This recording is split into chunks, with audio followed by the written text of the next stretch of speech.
Hello, fellow debt slayers. It's Stephen with Debt Free Results. It is Friday, August 22nd at about 3:15. Thank you very much for spending some time with us today. Today, I wanted to talk to you about a budget. And there are three characteristics that Dave Ramsey and his process, say that there should be three must-be's in a budget. But before we go there, your budget should be on your laptop or on your computer, but then so you have it there and you can work on the numbers. But you should also print it off and have it visible either on your refrigerator, on your counter, on your push pin board, whatever, so that you can look at it. Just because you quote unquote have a budget, it doesn't mean that you just put it on the computer and shut it off and take a look at it in 30 days and see if you made mark or not. You need to work your monthly budget on a weekly basis.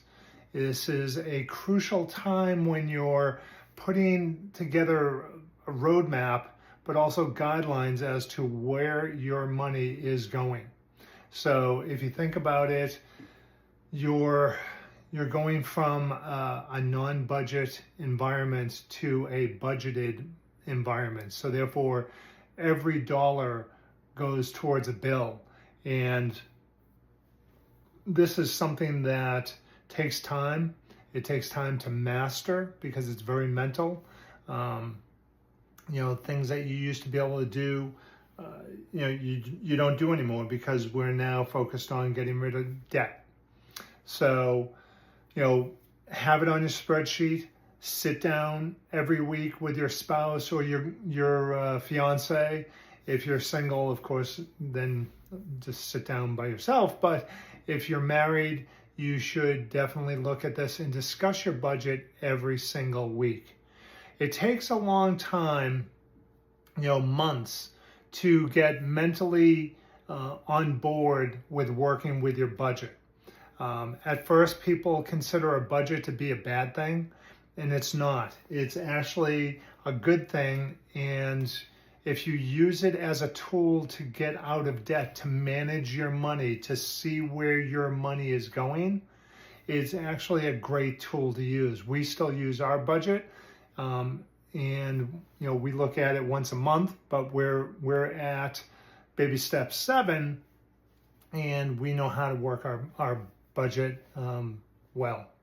But it took time, and it's not one of those things that you can do once 1 week and then blow it off and then blow it off and then come back to it, or blow it off for a month and then come back to it. You have to be religious to this so that you're working with your numbers and looking at your numbers and making sure that you're on plan. At the end of the process, you would have a date.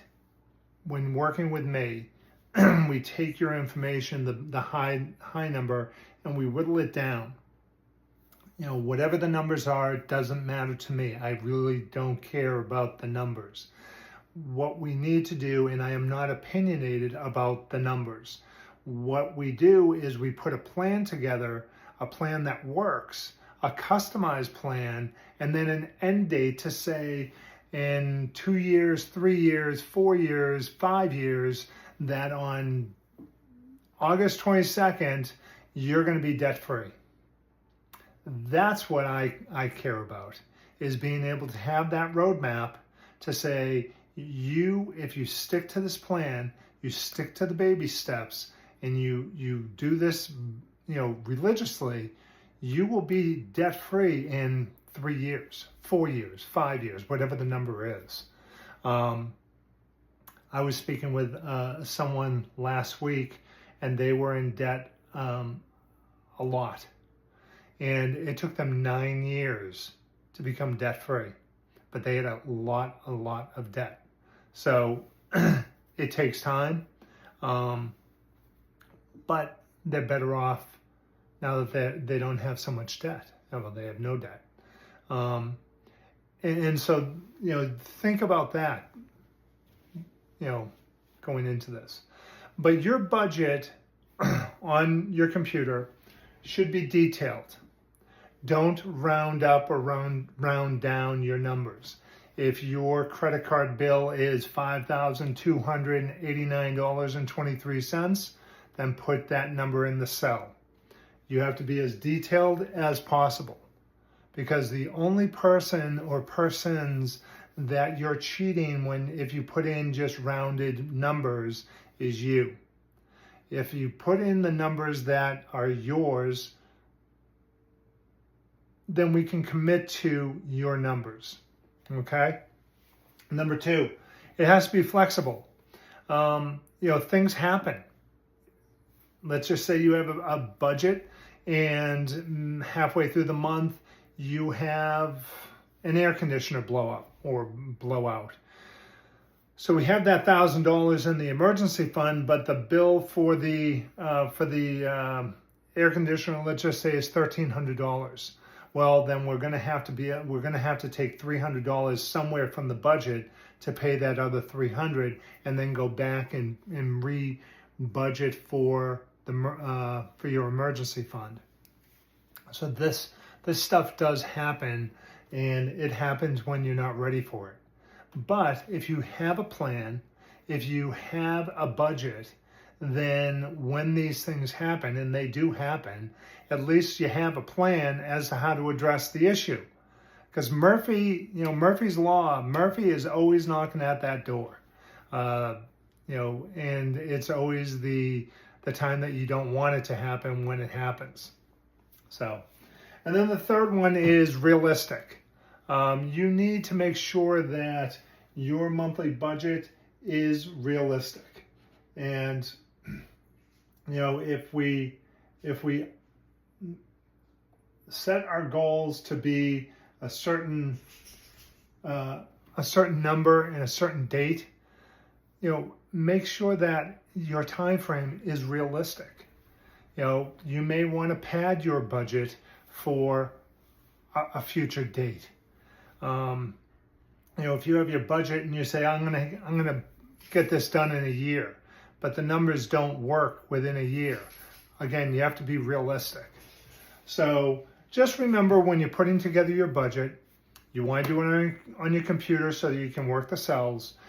After you've printed it out, after you've done your budget, print it out and put it someplace where it's visible, that you and your spouse or you can look at either on a daily or at least on a weekly basis.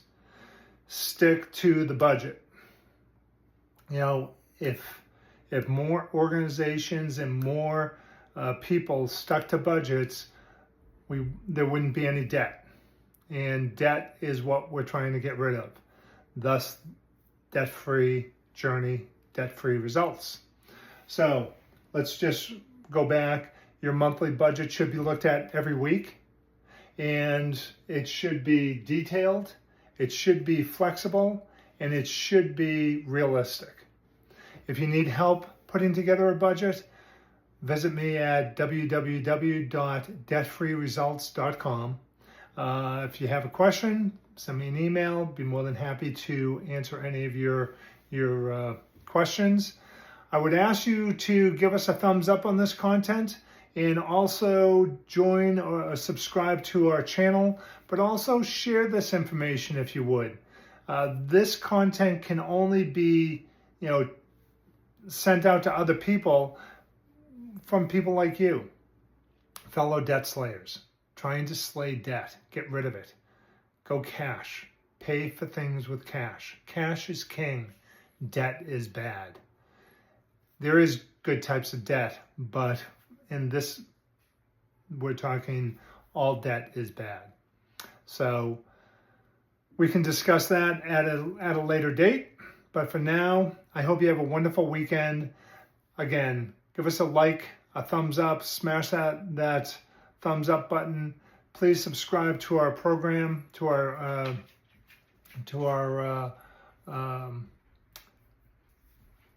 different YouTube channel, Facebook channel, TikTok, and Instagram. and also share this content for me. I'd appreciate it. Have a wonderful weekend. God bless you, and we'll see you next week. All right. Bye-bye now. Thanks for visiting.